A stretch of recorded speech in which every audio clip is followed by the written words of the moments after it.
The Polar Express, written and illustrated by Chris van Allsburg. On Christmas Eve, many years ago, I lay quietly in my bed. I did not rustle the sheets. I breathed slowly and silently. I was listening for a sound a friend had told me I'd never hear, the ringing bells of Santa's sleigh. There is no Santa, my friend had insisted, but I knew he was wrong.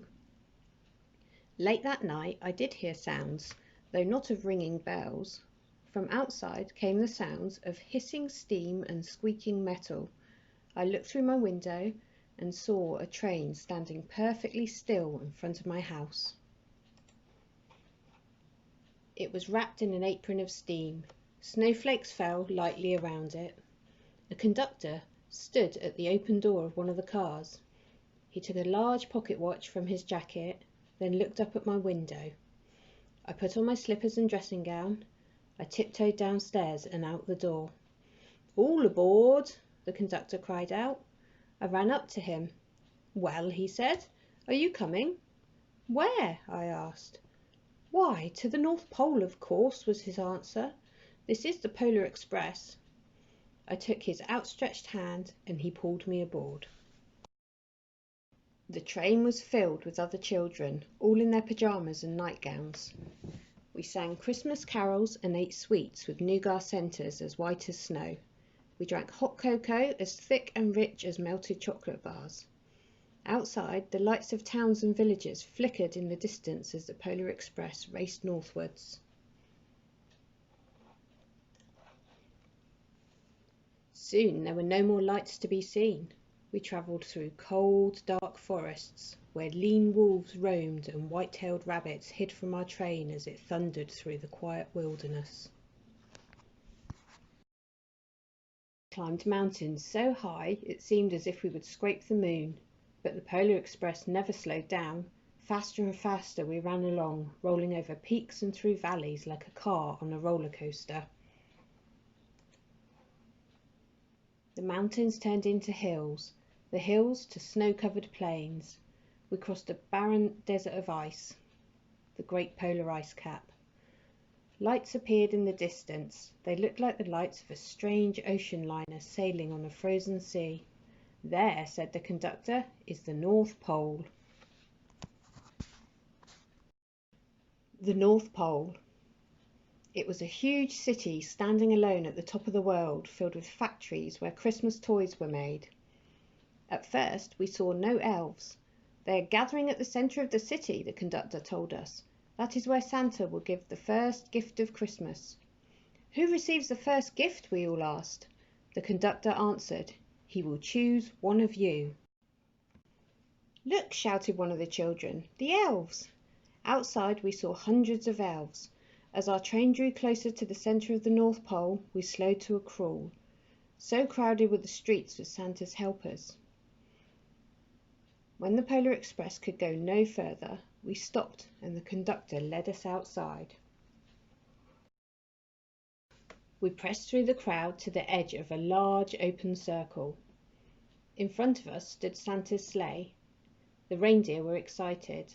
They pranced and paced, ringing the silver sleigh bells that hung from their harnesses. It was a magical sound, like nothing I'd ever heard. Across the circle, the elves moved apart and Santa Claus appeared. The elves cheered wildly. He marched over to us and, pointing to me, said, "Let's have this fellow here." He jumped into his sleigh. The guard helped me up. I sat on Santa's knee and he asked, "Now what would you like for Christmas?"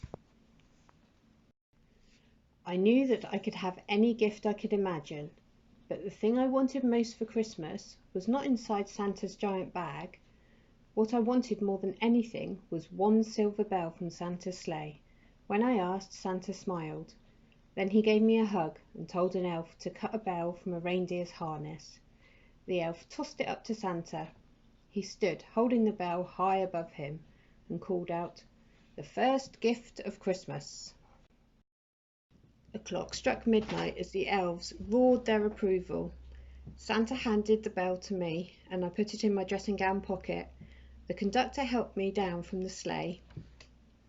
Santa shouted out the reindeers' names and cracked his whip. His team charged forwards and climbed into the air. Santa circled once above us, then disappeared in the cold, dark polar sky. As soon as we were back inside the Polar Express, the other children asked to see the bell. I reached into my pocket, but the only thing I felt was a hole.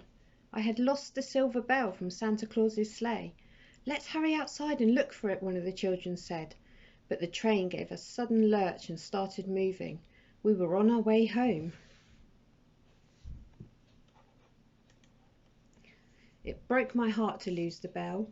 When the train reached my house, I sadly left the other children. I stood at my doorway and waved goodbye. The conductor said something from the moving train, but I couldn't hear him. "What?" I yelled out. He cupped his hands around his mouth. "Merry Christmas!" he shouted. The Polar Express let out a loud blast from its whistle and sped away. On Christmas morning, my little sister Sarah and I opened our presents. When it looked as if everything had been unwrapped, Sarah found one last small box behind the tree. It had my name on it. Inside was the silver bell. There was a note. "Found this on the seat of my sleigh. Fix that hole in your pocket. Signed, Mr. C." I shook the bell. It made the most beautiful sound my sister and I had ever heard. But my mother said, "Oh, that's too bad." "Yes," my father said, "it's broken." When I'd shaken the bell, my parents had not heard a sound. At one time, most of my friends could hear the bell, but as years passed, it fell silent for all of them. Even Sarah found one Christmas that she could no longer hear its sweet sound. Though I've grown old, the bell still rings for me, as it does for all who truly believe.